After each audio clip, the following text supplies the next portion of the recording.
Estamos de vuelta en Contexto Global, la franja informativa nocturna en France 24. Soy Valentina Torres Sánchez y es un gusto acompañarlos. Vamos a revisar las principales noticias del día. La Unión Europea baraja diferentes opciones para responder a las amenazas arancelarias de Donald Trump. Todo esto en medio de su cruzada por hacerse con el control de Groenlandia. El republicano aseguró que al no haber ganado el Nobel de Paz, no se siente obligado a pensar en la paz. Donald Trump envió invitaciones a líderes de 60 países para que hagan parte de la Junta de Paz de Gaza, pero el mandatario busca prorrogar la misión de ese organismo que tendría el objetivo de promover la estabilidad mundial en un nuevo desafío al Consejo de Seguridad de Naciones Unidas. En Perú, mediante un comunicado, el presidente interino José Gerí se puso a disposición de la Fiscalía, que le habría abierto una investigación preliminar por las reuniones no declaradas con un empresario chino, mientras en el Congreso la oposición intenta impulsar una moción de vacancia.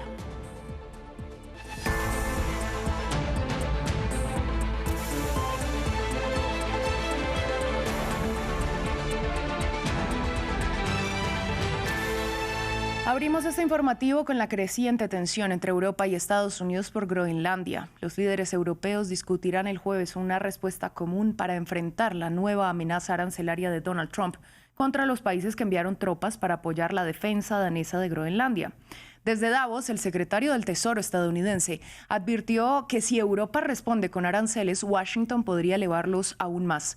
Esto luego de que el republicano dijera que ya no se siente obligado a pensar puramente en la paz después de no haber sido seleccionado por el Comité Noruego como ganador del Premio Nobel en esta categoría. Europa sigue reaccionando a las amenazas arancelarias de Estados Unidos y sus pretensiones sobre Groenlandia. El primer ministro de la isla ártica, administrada por Dinamarca, insistió en que el territorio debe decidir su propio destino.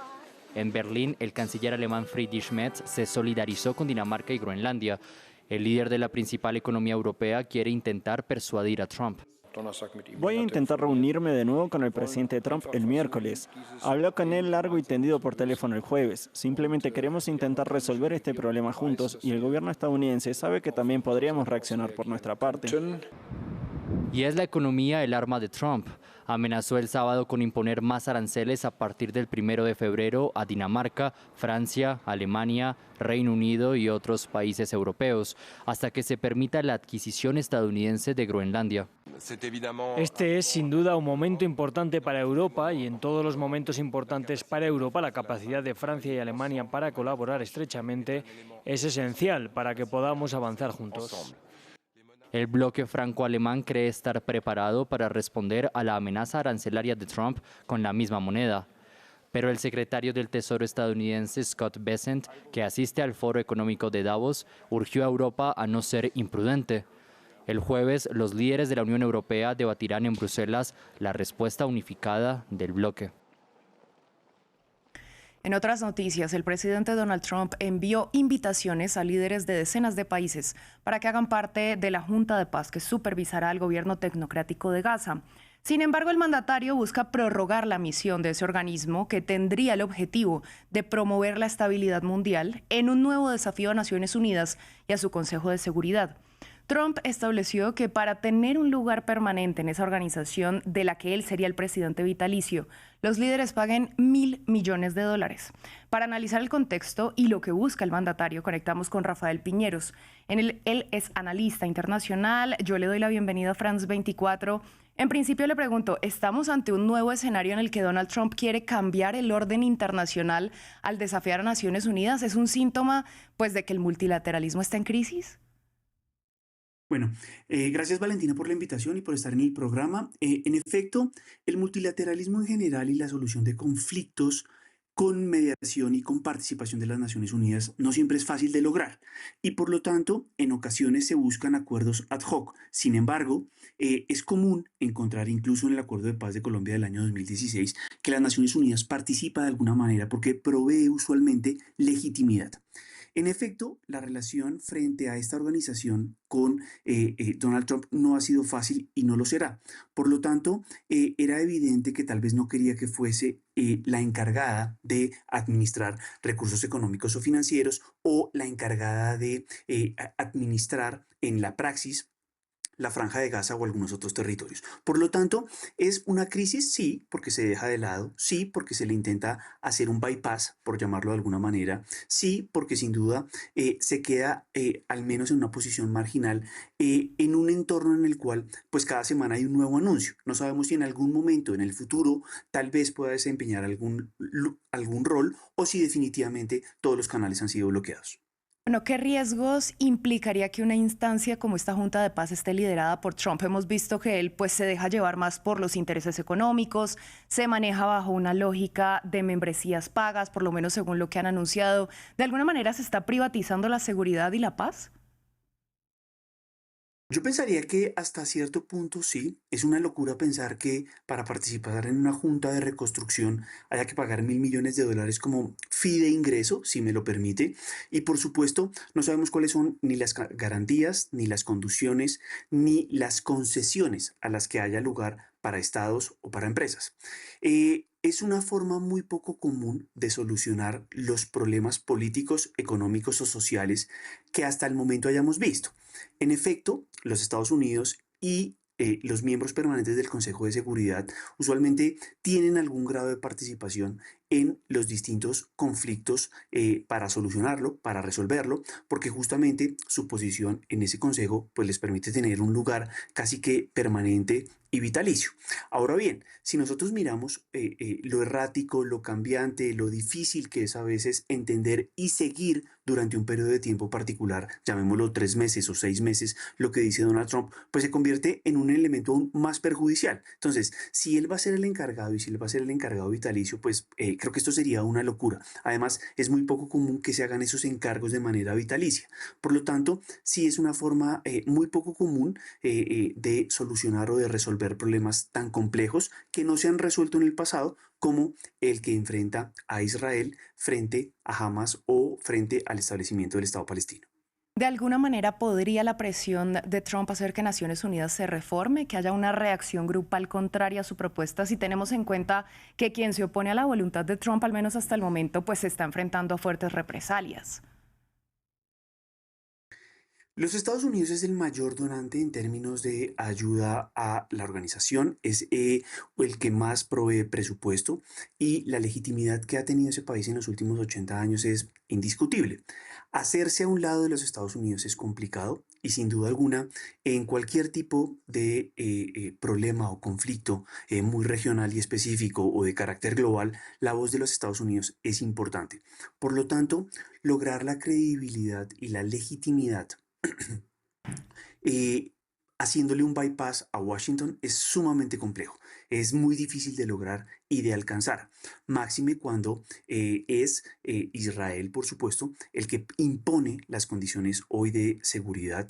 Máxime cuando de los pocos que puede tal vez limitar, restringir a ese país y a ese gobierno en particular, el de Netanyahu, sea los Estados Unidos. Entonces, si usted me lo permite, sería muy complejo no contar con Estados Unidos y es muy difícil tomar una acción distinta que no cuente al menos con el beneplácito en el terreno de juego de Washington.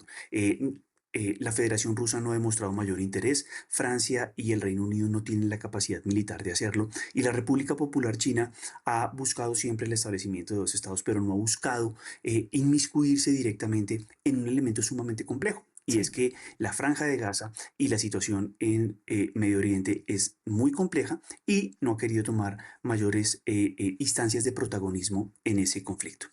Pues Rafael, a usted muchas gracias por su análisis y por compartirlo con nosotros en France 24. Es un placer estar con ustedes. Muchas gracias.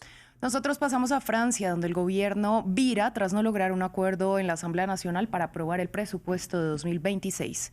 Pese a que el primer ministro había prometido no usar el polémico artículo 49.3 para pasar el presupuesto sin debate legislativo, Sébastien Lecornu cambió el discurso, usar esa herramienta, y argumentó que es la única manera de lograr la estabilidad fiscal en este año.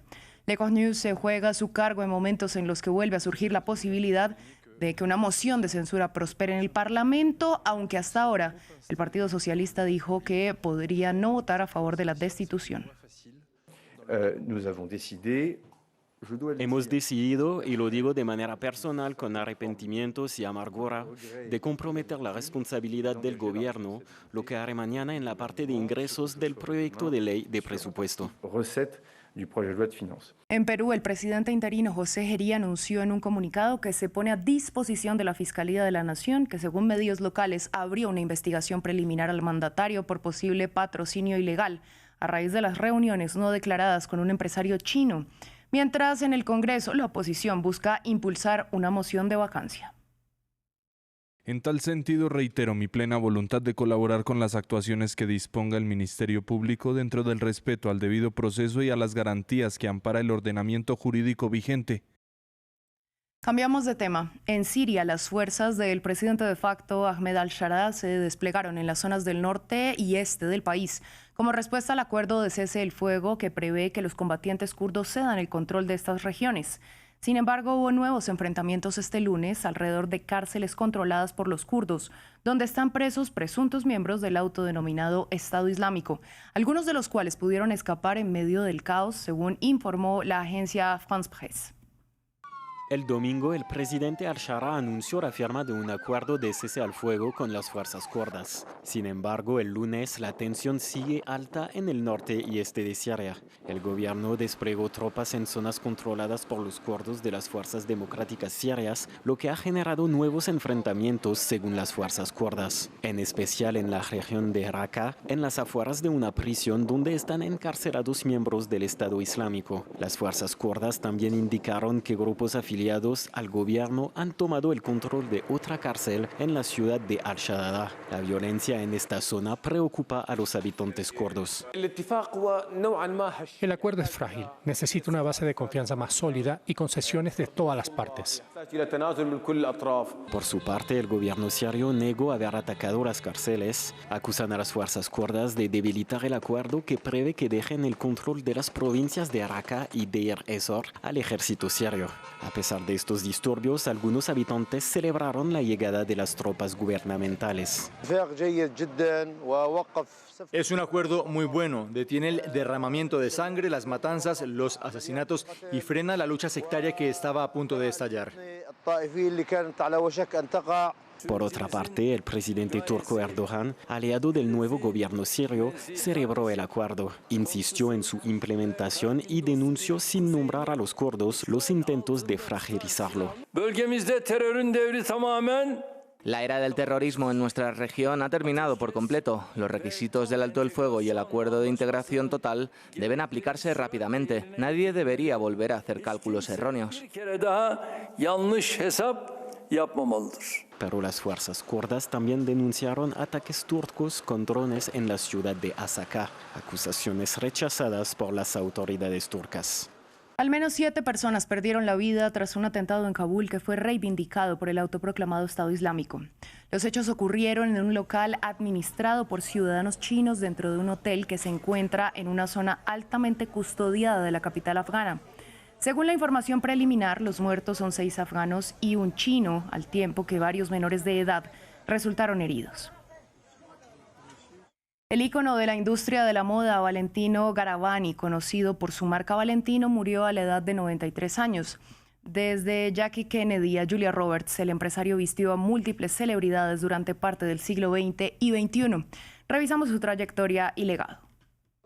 Era uno de los nombres más importantes de la moda italiana, emblema de la alta costura de renombre mundial. Valentino Garavani ha vestido a las personalidades femeninas más importantes durante más de 60 años, desde Elizabeth Taylor hasta Julia Roberts, pasando por Audrey Hepburn, Sharon Stone y Gwyneth Paltrow. Todas han lucido sus creaciones. Incluso Jackie Kennedy eligió uno de los vestidos del diseñador para su boda con Aristóteles Onassis en 1968. Nacido en una pequeña ciudad cerca de Milán, Valentino creó su marca en Roma en 1960, tras una estancia en París, con la ayuda de su compañero Giancarlo Giametti. 10 años más tarde fue el primer modista italiano en abrir una boutique en Nueva York. Sus creaciones, totalmente cosidas a mano, a menudo muy ajustadas al cuerpo, se adaptaban a las siluetas. Entre las reacciones del mundo de la moda, Donatella Versace rinde homenaje a su memoria. Según afirma, un maestro que será recordado por su arte. En 2019, Valentino apareció junto a Sofía Loren en la Semana de la Moda de Milán, donde ambos recibieron un premio. La actriz italiana rindió homenaje a la carrera del diseñador. Un uomo que ha rivoluzionato il mondo della moda. Un hombre que revolucionó el mundo de la moda gracias a su elegancia, su pasión y su estilo. e il suo stile. Hoy en día la marca Valentino pertenece mayoritariamente a un fondo de inversión catarí y el grupo francés de lujo Kering posee el 30% y se espera que compre la marca en el futuro. Así llegamos al final de esta emisión de Noticias en France 24. A ustedes les agradecemos su sintonía y los invitamos a continuar con nosotros, que ya llega Amal Ben Otman con toda la información del continente africano en África 7 días. Feliz noche para todos.